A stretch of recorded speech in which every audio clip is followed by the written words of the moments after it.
Historically, the UK has always been ruled by some type of monarchy, excluding a few interruptions in the 1600s, but nonetheless, the UK has always been ruled by some type of monarch, whether that be a king, a duke, whatever. But there was a brief time in 1848 where the UK could have been a republic, kind of like France or the United States. But why didn't they? Well, it was all because of one act, the Treason Felony Act, which made it illegal to advocate for republicanism in Britain. But what if that changed? What if, in an alternate timeline, Britain had become a republic in 1848? Well, that's the question we're going to explore today in this alternate history.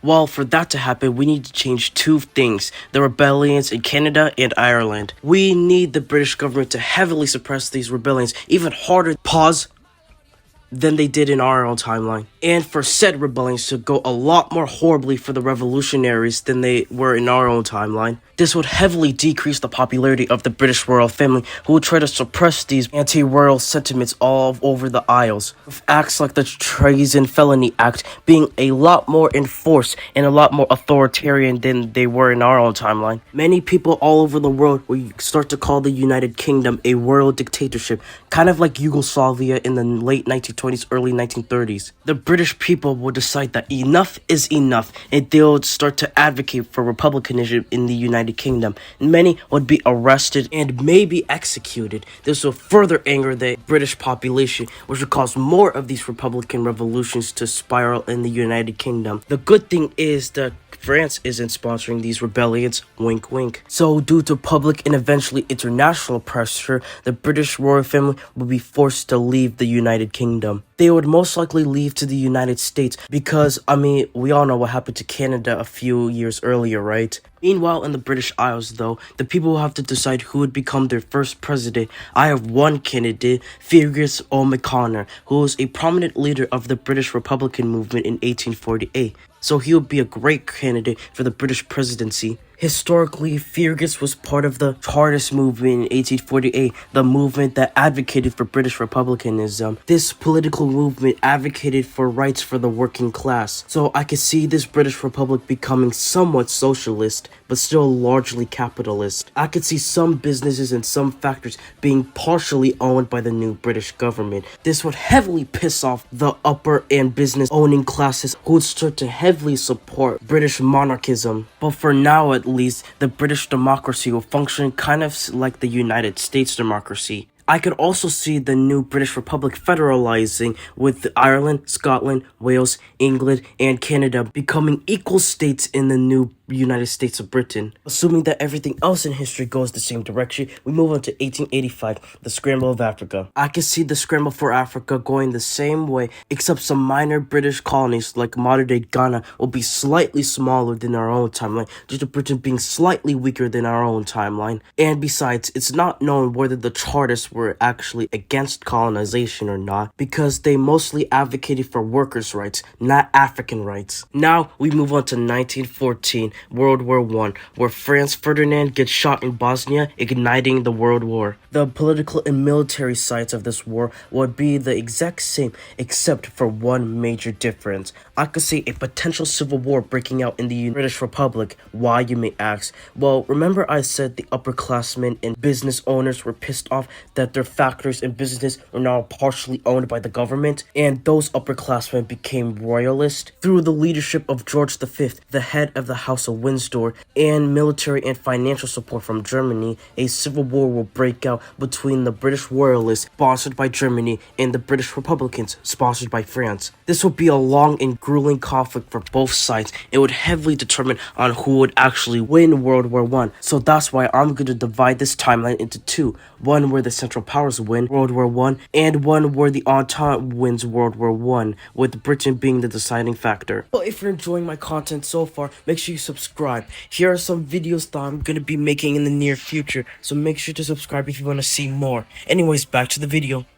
In the timeline where the Central Powers win this alternate World War I, we need Russia and France to be a lot more incompetent than they were in the First World War. Although France was competent, managing to hold out German forces in the West, we need the French military to be as competent as the Russian military in our own timeline, and we need this Russian military to be as competent as Patrick Starr. This would cause the Germans to make major gains in not just the East, but also in the West, with the German army constantly threatening the gates of Paris.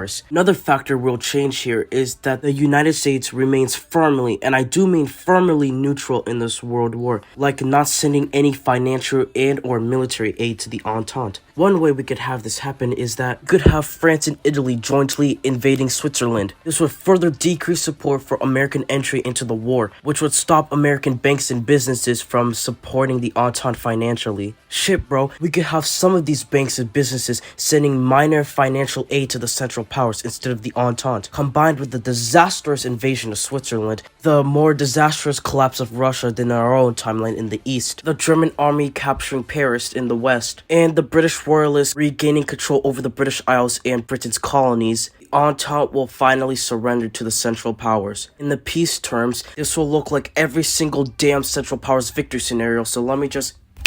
Boom, Germany puppets Belgium, blah blah blah. Germany creates many Russian breakaway states in the east, blah blah blah. Austria and Bulgaria consolidate much of the Balkans, blah blah blah. The Ottomans regain Libya, blah blah blah. Switzerland expanding into France and Italy, but will have to be a German puppet state in exchange, blah blah blah. The British royal family being back in power and losing none of their colonies, blah blah blah. Wait. Not blah blah blah. This time I cooked up right here will look very similar to rewriting histories what if Britain joined the Central Powers video, which I highly recommend you check out after this video. Going back to the British Isles, their new king George V will most likely turn Britain into a semi-absolutist monarchy in order to re-stabilize control over the British Isles and their colonies worldwide. Eventually, as the decades progress, the Brits will most likely not be so quick to support the Germans in a future world war. But going back, what if the Entente won World War I just like they did historically? For this to happen, we need America to send a lot more financial aid to the Entente than they did in our own timeline. And for the American public to have a lot more support in joining the Entente side in World War I than they did in our own timeline. Eventually, sometime in 1917, the Americans have finally joined World War I, sending troops to the British Isles and mainland Europe. Eventually, one by one, all of the Central Powers nations will surrender to the Entente,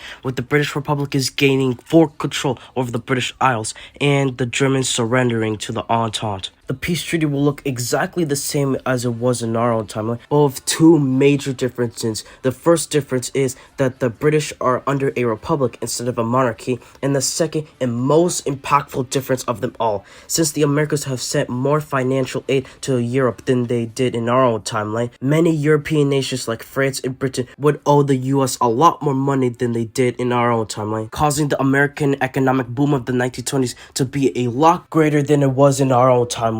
This will also make the Great Depression of the 1930s a lot worse than it was in our own timeline, and we could see the Great Depression extending into the early 1940s. This will make nations like Germany, Italy, Japan, and maybe even Britain to radicalize into militaristic, far-right, fascist regimes. I can also see France radicalizing into communism, just like the Russians did after the First World War. This will make the Second World War as a whole a lot different than it was in our own timeline, with the five major Axis powers of Germany, Italy, Japan, and Britain going up against the anti-fascist regimes of the United States, France, and the USSR. And that is where I'll leave the scenario for today. I hope you guys enjoyed my alternate history scenario. Make sure you guys check out my TikTok and Twitter and my first channel, which will all be in the description and comment section down below. And make sure you guys like this video and subscribe with all notifications on if you want to see more content like this. This has been Awesome History, and adios, amigos.